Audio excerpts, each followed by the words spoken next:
Well, welcome back, folks. In today's episode, we're going to begin the conversation of powder coating some of the silver parts for the Suzuki TS50 Gaucho project. I'm specifically talking about the wheel hubs, brake and backer plates, and the engine side covers. Those were originally painted silver from the factory. I'm not going to be talking about the rims, the tires, the tubes, and the lacing. That'll come in a little bit later on, obviously, after I've got this work done. We'll go through that in some detail, but today we're going to talk about powder coating. Now, I'm not going to go through a lot of how-to on powder coating. I've talked about powder coating I don't know how many times now in my video series over the last probably decade. There's a lot of videos on YouTube about how to powder coat, so this isn't to teach you how to powder coat. Rather, I'm going to share with you the processes, or the gist of the processes that I will go through as I prepare to powder coat and then actually do powder coat these pieces. Now, I will show you little clips as we work along, excuse me, including where we started or where I started with the parts, what they look like. I'll put a couple of photos up here in a few minutes so you can see what they look like. Wanted to share with you a little work I've got to do on this left engine cover. This is the clutch cover, of course, for the TS50. I haven't quite finished getting it prepared for powder coating. You can still see the original finish or the silver paint that's on it. I have cleaned it thoroughly. I have a little more prep work to do on this gasket surface right here on the surface plate.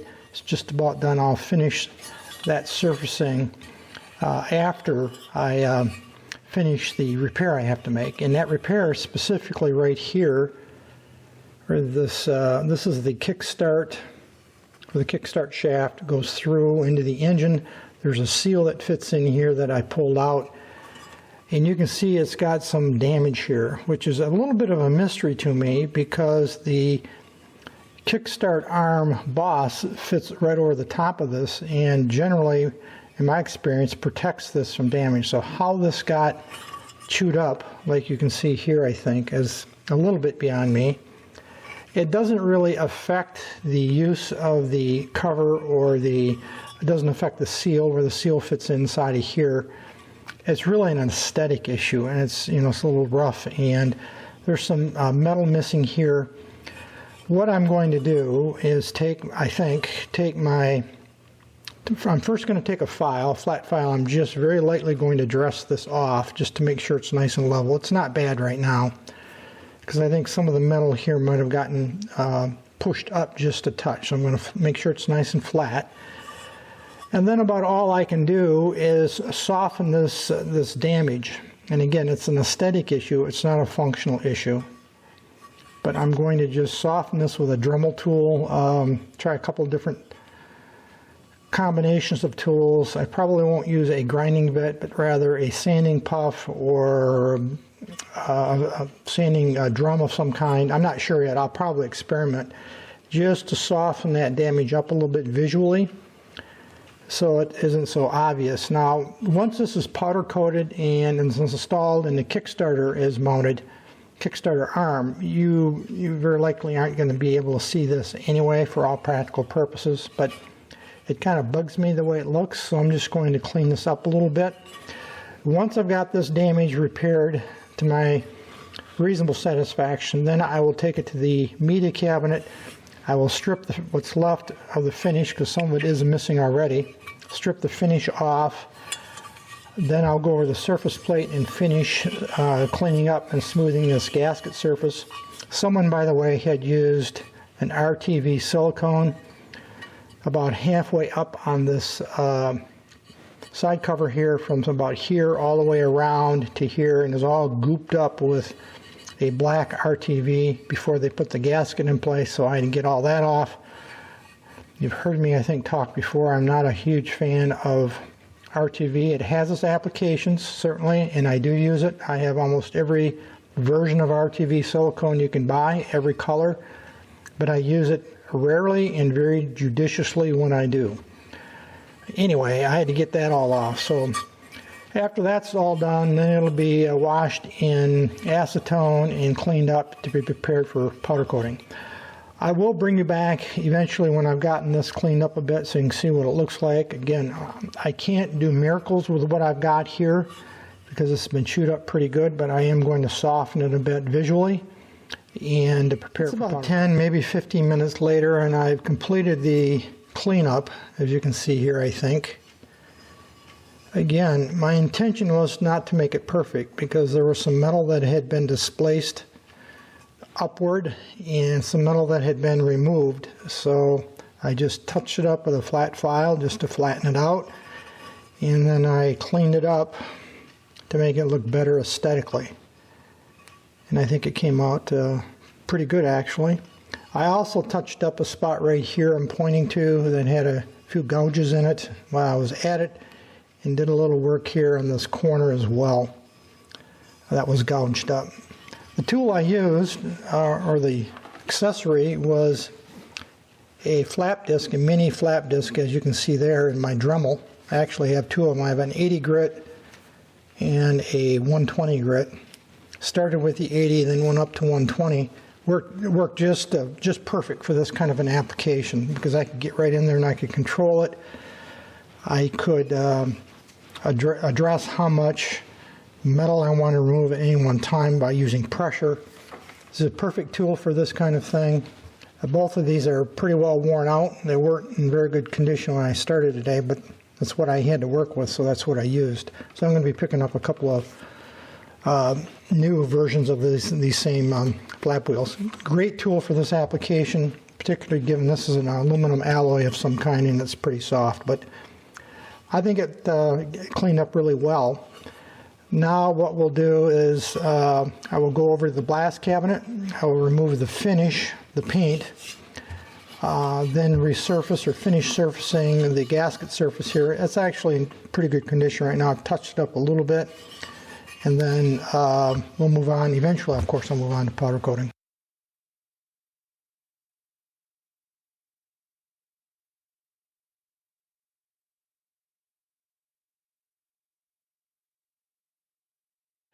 And we'll talk through the various steps. I'll show you little clips, and then on the other side of the whole thing you'll see the finished pieces before I move on to lacing them up to the wheels and eventually, of course, installing the side covers on the engine. So I'm going to move the camera in here a little closer so you can get a better look at the parts at the stage that I have them at right now. Here's an up-close shot of the parts that we're going to be talking about today and perhaps in other videos. I'm not sure how many videos this might take. Front hub and brake backer plate, rear hub and brake backer plate, right side engine cover, also known as a clutch cover over here in the upper right. This is the left side engine cover, points cover, ignition cover. This little cover right here, and I'll come back to this in a minute, this fits over the top of this. This is an NOS part that the previous owner had purchased because this was missing originally when he bought the bike. And these are all an alloy of some kind or aluminum. This piece is steel. And you can see I've already hit it with evapor rust because it did have just some minor surface rust on it. That's why you see the discoloration. That will all come off as part of the continued preparation process. These are very hard to find, by the way. They're very rare apparently. They're one of the first parts that seems to get lost or damaged or disposed of, and this part fits like that. Get that shot for you, like that. So this is steel. All the rest of these are aluminum alloy of some kind. Let's come back to this little cover right here. This fits something like that, you can see. This is an NOS part, and I really don't have the heart, to be honest with you, to strip this, and the reason I would have to strip it is I'm going to repaint all these in the same silver, which inevitably will not match this piece in color. I'm going to get as close as I can, but since this is an NOS part, and again, it's not 100% perfect, but it's very, very good. It's never been used. What I'm thinking about doing, frankly, is seeing if I can find a good used item to replace this one with, and then refinish that one, and then maybe sell this one off to someone that really could use an NOS part for their project. That's my preferred method or path I like to pursue on this. I'm going to avoid trying to strip this and repainting it. If I could, with an eye towards maybe someone else could use this and I could restore another one. And this just happens to be the gasket in the upper left here that goes with that. So this is the focus of the parts. Now all of these have been already media blasted with glass beads, including the steel piece, which again had, all of these parts had some paint still on them, factory paint, though the hubs in particular, it wasn't in very good condition anymore. The side covers, you know, had remnants. This piece, as I said, had rust. So they've all been media blasted once.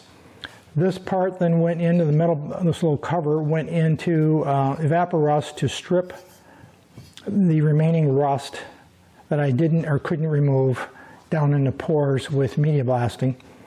What I'm going to do now with all of these parts is I'm going to bake them in my oven for probably a couple of hours, 250, 300 degrees Fahrenheit, thereabouts, and I will pre-bake them for a couple of reasons. One, particularly the alloy parts, I want them to off-gas before I powder coat. And number two, if there's any oil or grease that I have not been able to remove, they've also, by the way, been sprayed with brake cleaner, that has gotten down into some pores that I haven't gotten to yet. Baking will force the oil or grease out of the pores and onto the surface where I can clean it off.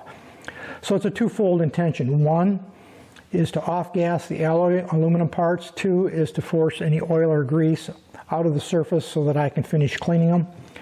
Once I've got them baked, what will happen is I will media blast them once again to level off the finish. Then they will be washed thoroughly in clean acetone. I'll just get a bucket of clean acetone and thoroughly wash them all. And then from there, they will have to be masked. Now what I mean by masking is I don't obviously want powder coat getting down into this brake drum. So this rim has to be masked off, and the core of this piece has to be masked so powder doesn't get up in there. And then of course, this is a bearing surface in here. This will also have to be masked to prevent powder from getting in there. And the same on all these other parts, they will require some form of masking.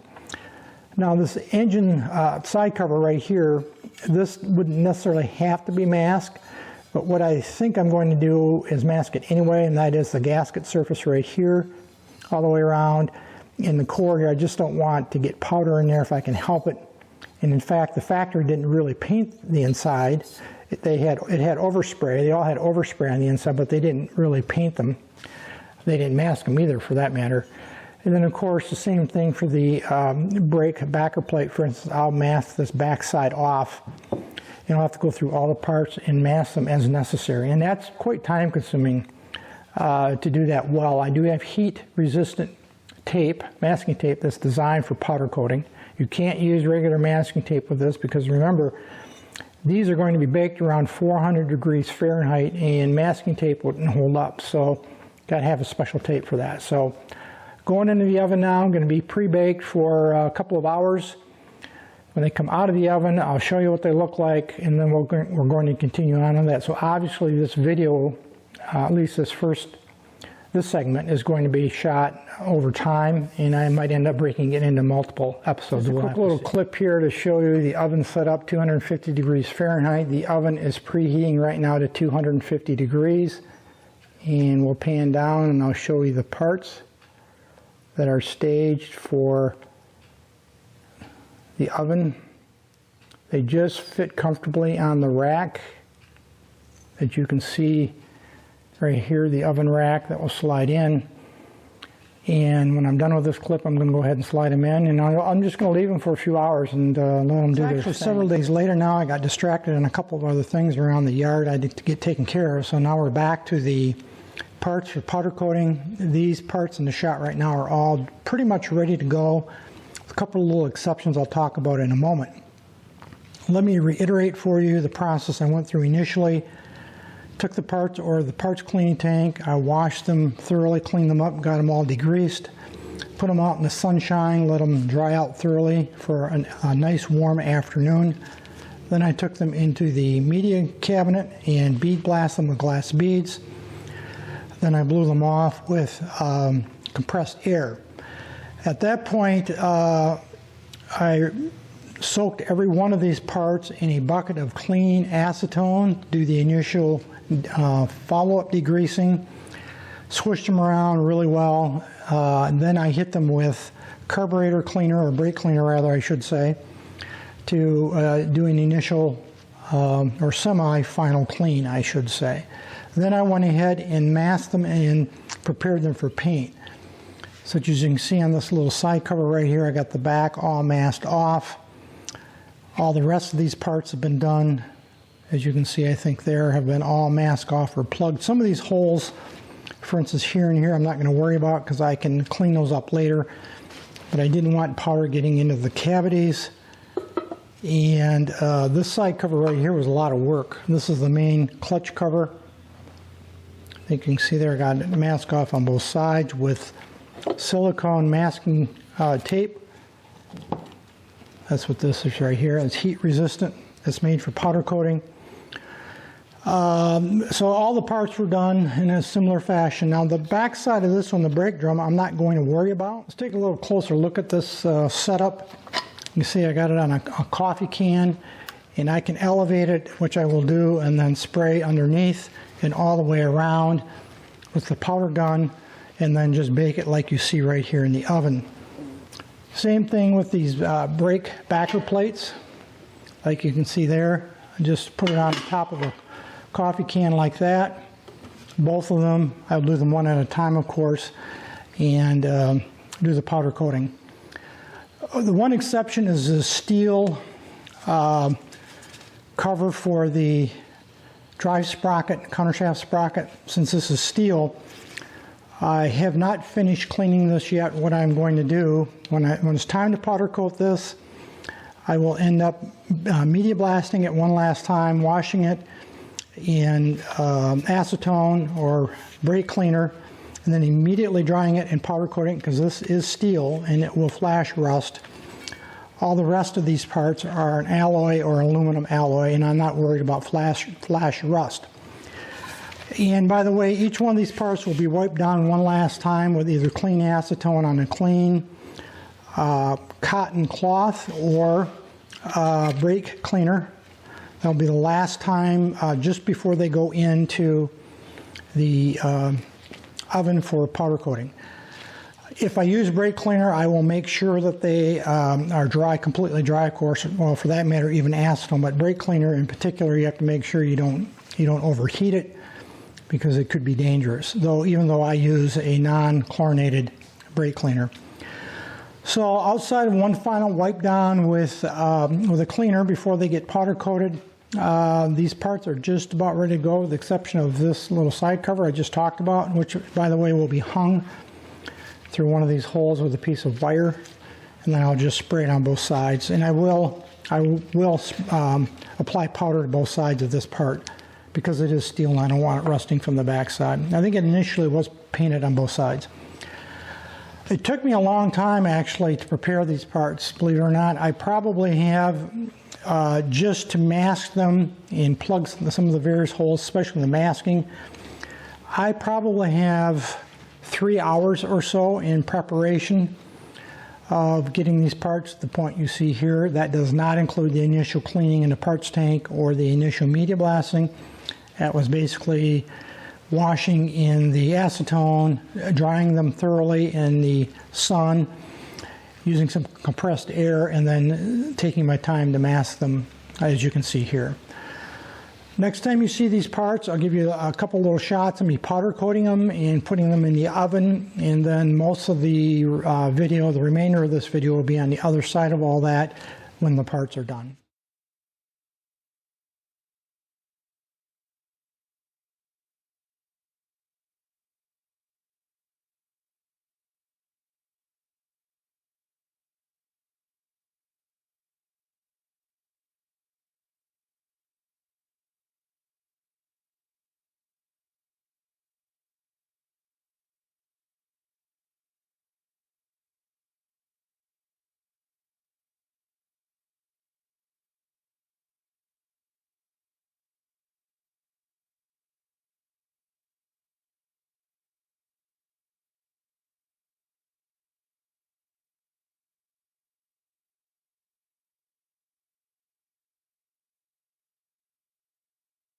Once again, it's several days later, and I have the powder coating all done. You can see the freshly done parts all laid out here. Pete asked me the other day, we were talking about how long it took to do the powder coating. Now, bear in mind that these parts were all pre-prepared. That is, they were initially cleaned, they've been masked, and the only thing I had to do was do one last wipe down with brake cleaner on a clean cotton cloth, and then get on with the powder coating.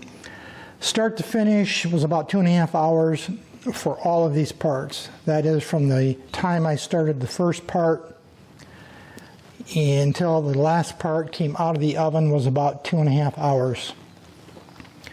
One thing you have to keep in mind is when you're powder coating, you have to think through how you're going to hang and position the part in the oven and how you're going to handle it. Because once you spray powder on it, it's too late at that point to think through positioning in the oven, the fit, how you're going to get underneath this edge, for instance right here, because you've got actually two of them. You might have noticed in the one, I think, clip where I had the part suspended like this or sitting on a coffee can that just nested up inside of here so that I could spray around this bottom here and still get access all the way around. Of course, the side covers are a little different because of their shape, but I did something not dissimilar. I had this all masked off on this side, and then I could just rest the side covers on a coffee can. It worked out pretty well. This cover I suspended on a hook from the oven rack. So there's a couple of different techniques, and again, you have to think that all through. This silver powder I've been using for years. I've been very happy with it. It's tough as nails. I did a Kawasaki H1500 triple for a buddy probably 5 years ago now. The engine cases on that bike were silver, so we powder coated that. And that was a challenge to figure out how to fit those into the oven. Those there's two pieces. It's a clamshell arrangement. It comes together like this rather than like this on most smaller bikes. I use this paint on I think the G5, maybe the TS185. I don't think I used it on the Wild 1 because I had some challenges with the side covers and a swedged in seal that I couldn't heat those side covers. And I might have used it on the Honda SL125, I'm not sure, while going over and looking at it. But in person, it's a very close match to that original silver that most of the Japanese motorcycle manufacturers used back in the late 60s and early to mid 70s. And I've used it universally, and again, it really matches very well. I indicated it's a very tough finish. And one of the reasons I like powder coat is it is totally resistant to fuel. You could pour modern gasoline on any of these pieces and it will not streak, it will not run, it will not get damaged by modern fuels. Even if you clear coat, if you spray bomb your side cover or part, carburetor body for instance, with a silver spray bomb, and even if you clear coat it with a silver spray bomb, the silver, or the clear coat rather, will in fact streak, because clear coat is nothing but the same composition, same chemical makeup of that paint is. It just doesn't have a color added to it. So I will not clear coat these. I don't need to. You could. I do have clear powder, but it's not necessary, I don't think. I think it'll be just fine like it is. The next step for this project then is the side covers are going to just be wrapped up and put in a safe place. They won't be added to the bike until much, much later in the project as we're closing in on the final assembly. My attention now has to focus to the brake hubs because I want to get those laced up to the new rims and use my new spokes and nipples. We'll talk about the tires, the spokes, the nipples, the rims in another video coming up. That probably will be the next one in this series as we get into that. So the relacing of the rims and getting the wheels back together will be the next, probably a couple of videos actually. I have to install the bearings back into the hubs. Here are some of the parts for this is the front wheel. You can see I got it labeled. And these are the parts for the front wheel. The bearings and everything have already been cleaned and are ready to go. This brake arm I'll probably end up replating, etc. I do have new seals. I have a new one of those from Suzuki. You can still get that. So the hubs have to be put back together before obviously I can lace them. And that will be, again, part of the next step. Come back to this little decorative cover. I talked about this earlier. The previous owner had bought this NOS because the bike didn't have one when he purchased it. And my previous conversation was regarding whether I was going to sell this because it was original NOS and get a good used one since I had to strip the finish off. So I did a little research. And these covers aren't terribly hard to find, actually. I thought maybe it would be rare like that metal one over here. It's not. These are pretty common NOS, even on eBay. They're not terribly expensive. 30-ish US dollars. NOS ones are going for thereabouts. And even used ones are going for pretty close to that, 25, 30 US dollars. So since it's not rare, not hard to find, I went ahead and stripped this cover that came with the bike and refinished it, obviously, as you can see here. So that was my thinking and rationale behind that. Again, if this part was rare and was not readily available, I would have avoided stripping it, would have sold it to someone that could have used it for a project who wanted an NOS match, and then I probably then at that point would have bought a used one. Yeah, a good used one, and stripped it and then repainted it. But I didn't in this case because I didn't think I had to be concerned about the rarity of this part because it's not particularly rare. So that's going to be it for this video today, folks, on the powder coating of the silver parts. I might have a few other silver parts like the chain guard. There might even be something else I'll do eventually. I'm not worried about those. I won't be installing those for a bit anyway. So we'll probably be doing more powder coating before it's over. Anyway, that's going to be it for today's video. Any issues, questions, thoughts, drop me a note. Otherwise, as usual, thanks for watching.